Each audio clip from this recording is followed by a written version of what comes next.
Goeiemôre luisteraars. Ons woord vanoggend gaan bietjie wees van 'n kant af wat ons nie altyd gewoond is om na die bekende gedeelte te kyk toe Petrus uit die boot uitgeklim het en na Jesus toe geloop het nie. Maar voordat ons na die skrif toe gaan, kom ons bid en ons vra die Here om af te lewer in ons hart wat sy begeerte is in hierdie oggend. Abba Vader, dankie dat ons as u kind na u toe kan kom. Jesus, dankie dat jy aan die regterkant van Vader sit waar u vir ons intree. Heilige Gees, terwyl jy die woord uitgaan, bid ek, vra ek, beweeg asseblief deur my, deur die luisteraar, na die persoon wat hierdie woord moet hoor, dit op die regte tyd sal hoor. Here, dat u ons sal help om die verandering te maak wat u weet nodig is in ons lewe. In Jesus naam. Amen. Nou ons lees die woord uit Matteus 14 vers 28. Ons weet dit was 'n geweldige storm wat opgekom het. En soos wat Jesus nader gekom het, kon sy disippels hom nie herken nie.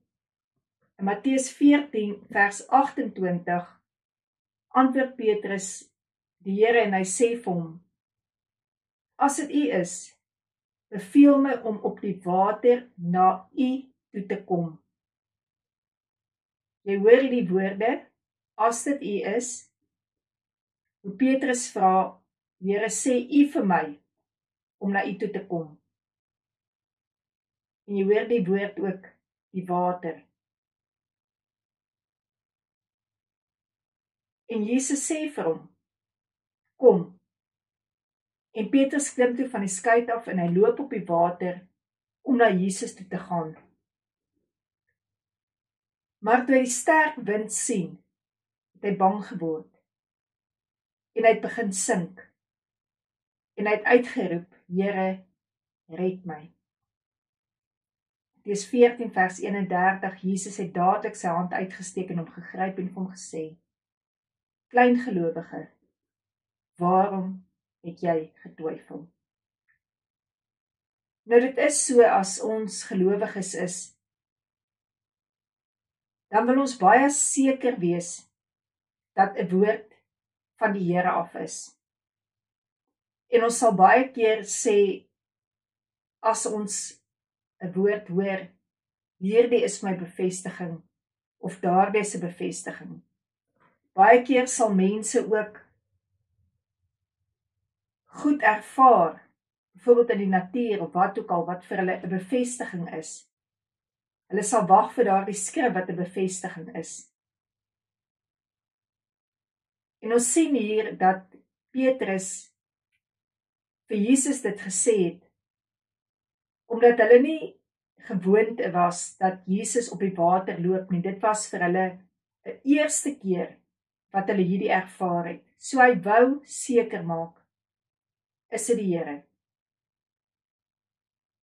En ons sien ook dat dit vir hom gegaan het om oor die skei te klim, om op die water te loop, om ook te kan doen wat sy Here kan doen. En die vorige keer het ek daaroor gepraat, hoe dit seker moes geklink het op daardie boot, hoe hulle hom afgeraai het, om oor hierdie skei sy rand te klim en te loop. En baie keer is dit vir ons as gelowige die moeilikste plek, om van daardie boot af te klim, en te loop op dit wat vir ons onseker is. En vanoggend is die vraag in jou lewe, hoe graag wil jy uit hierdie wind, uit hierdie golwe uitkom? Want dit is wat ek vir jou gesê het aan die begin van hierdie uitsending. Ons gaan bietjie van 'n ander kant af kyk na dit. Dat dit nie net gaan oor Petrus wat op die water loop nie. Kom ek verduidelik dit so.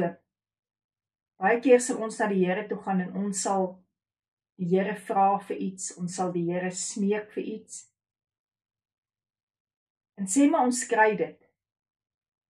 Gaan dit wat ons gekry het, waarvoor ons gevra het, ons nader aan die Here bring, of gaan dit ons verder vat? En hierdie gee ek net as 'n voorbeeld. Sê nou ek sou gebid het vir die Here vir 'n vliegtyg. En hy gee vir my wel 'n vliegtyg. En ek is hier op die aanloopbaan en ek taxi en ek vlieg. En dit begin al hoe meer deel van my lewe raak. Dat ek al hoe minder begin besef hoe groot die Here is, maar dat ek al hoe meer dit begin doen in my lewe. Dis wat ek die angle van wil praat vanoggend. Jesus het vir Petrus gesê, kom na my toe. En vanoggend wil ek hê ons moet by ons hart uitkom by die plek, dat wat ons vra, ons nader aan die Here sal bring. Gaan dit vir ons 'n getuienis wees? Of sal dit 'n getuienis wees vir ander mense, wat die Here vir ons gedoen het, wat vir ons onmoontlik was? Want dit is die jaar waarin ons is, die jaar waar ons weet, die Here het vir ons gesê, as profetiese woord, dat hy vir ons dit gaan doen, wat vir ons te moeilik is. Die vraag waarmee hy ons gelos het aan die begin van die jaar, is daar iets wat vir die Here te moeilik is, wat jy van hom vra? En hier klim Petrus uit die boot uit, en hy begin stap na die Here toe. En hier kom ons agter,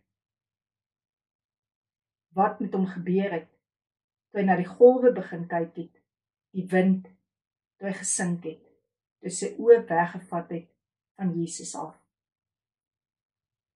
En ek dink ons mis baie keer in ons binnekamer die plek van hoe baie die Here na ons verlang. Sê nou jou kinders sal by jou kom kuier, en hulle kom elke keer met die groceries lys daarin.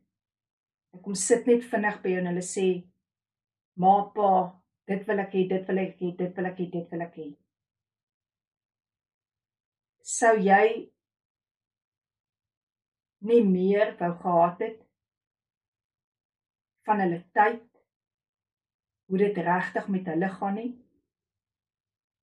Sou jy nie meer daarvan wou gehad het dat hulle vir jou kuier, en nie net inkom met 'n lys nie?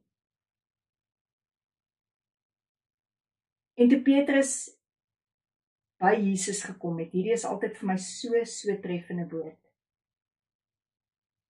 Toe gebeur eintlik die grootste wonderwerk. Dit is vir my eintlik die grootste wonderwerk gewees. Toe hy by Jesus gesink het, en hoe hy uit die water uitgeroep het, onder die water ingesink het, uitgeroep het, Here, red my. En die woord sê onmiddellik steek Jesus sy hand uit, deur hy water, en Jesus trek hom op. En dis het hoe ek die Here ken. Ek is seker hy het op daardie oomblik sy arm om Petrus gesit. En so het hulle teruggestap na die boot toe. En dit is net vanoggend my gebed vir jou, dat jy net sal ervaar in jou golwe, in die storm, terwyl die wind so hard waai, terwyl ander mense vir jou skree, dit is onmoontlik, terwyl jy self begin twyfel, dat jy net weet, bo alles, wil die Here net hê, jy moet tot by hom kom. En dat hy saam met jou op die golwe terug sal loop. Op hierdie dinge wat jou laat sink het. Ek dink op daardie oomblik het dit al hoe stiller geraak op daardie boot. En my gebed is net dat die Here wat jou gaan antwoord, anders sal dit stil bly.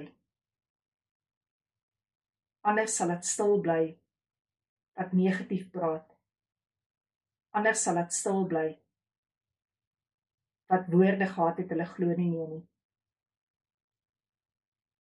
En dat dit nie net die feit is omdat jy oor die boot geklim het en geglo het soos iemand dalk nie kan glo nie, maar die feit dat jy saam met Jesus loop, dat dit jou getuienis sal wees. Jy loop saam met hom op die water.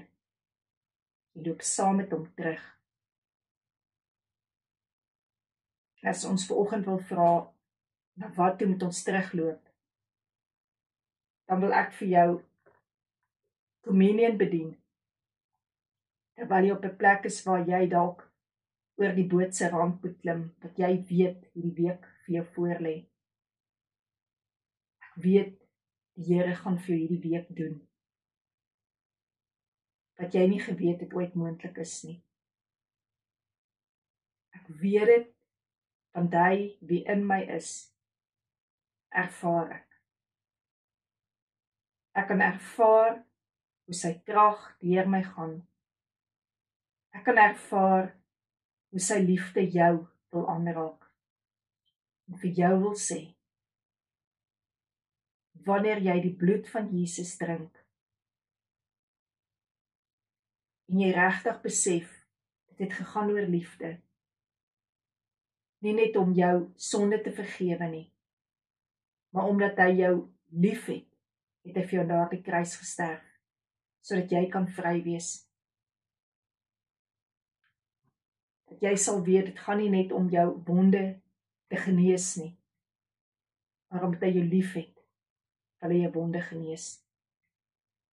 En ek bid saam met jou, want die woord sê, as een saam met jou stem, sal dit jou te beurt val in die hemel. En hier is die getuienis wat ek vashou. Jesus Christus se bloed, Jesus Christus se liggaam, wat vir jou die witness is, wat vir jou die ooreenstemming is, dat die Here vir jou gedoen het by die kruis, waarvoor jy nou in hierdie week oor die boot se rand moet klim. Dat jy sal weet, hierdie week gaan dit nie oor die loop op die water nie. Dit gaan daaroor nader na Jesus. Aba Vader, hierdie luisteraar weet u glo en vertrou u vir die onmoontlike. U is God. Niemand kan antwoord soos u nie. U is die wonderwerker Jesus. Niemand gee wonderwerke soos u nie. Heilige Gees, u is die krag. Niemand gee krag soos u nie. Daarvoor loof ek u, Here. Amen.